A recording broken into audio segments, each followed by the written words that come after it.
আলহামদুলিল্লাহ নাহমাদুহু ওয়া নুসাল্লি আলা রাসূলিল কারীম আম্মা বা'দ আউযু বিল্লাহি মিনাশ শাইতানির রাজীম বিসমিল্লাহির রাহমানির রাহিম কুল হাল ইস্তাগফিরুল্লাহ ওয়া লাল্লাযীনা লা ইয়ালামুন। সম্মানিত আমিরিয়া জাকিরিয়া মাদ্রাসার সভাপতি মদিনাতুল উলুম মাদ্রাসার প্রতি সম্মানিত এলাকার ইমাম এবং খতিবগণ, মাদ্রাসা শিক্ষকগণ, সাংবাদিক যুবক, আমি কথা লম্বা করব না। আমি সরাসরি একটা কথা বলবো।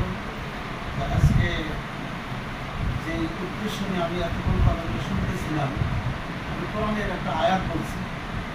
আল্লাহ তাআলা বলছেন যে জানে আর যে জানে না কখনো সমান হইতে পারে না।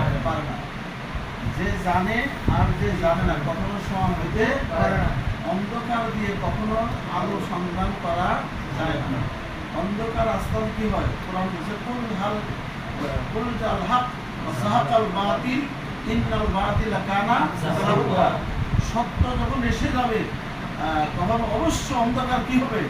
বিলুপ্ত হবে, বাতিল বিলুপ্ত হবে। আমি সবচেয়ে বড় খুশি হয়েছি, হয়তো মরহুম আলহাজ আব্দুল মালিক হাজী সাহেব, ওনার আব্বা মরহুম আলহাজ আব্দুল হামিদ এবং কেরল অথর মণ্ডলের যারা সন্তান নাতিগণ আছেন, আমি সবচেয়ে খুশি হলাম যে একটা যোগ্য ব্যক্তি বহুদিন পরে আজকে বাজারে বাড়াই মাদ্রাসা এবং দুই মাদ্রাসা, তারপর শুধু মাদ্রাসা না, যে আমাদের মসজিদের ইমামগুলোর প্রতি উনি যে একটু খোঁজখবর রাখতে পারবে, ওনার ওই যোগ্যতা আছে।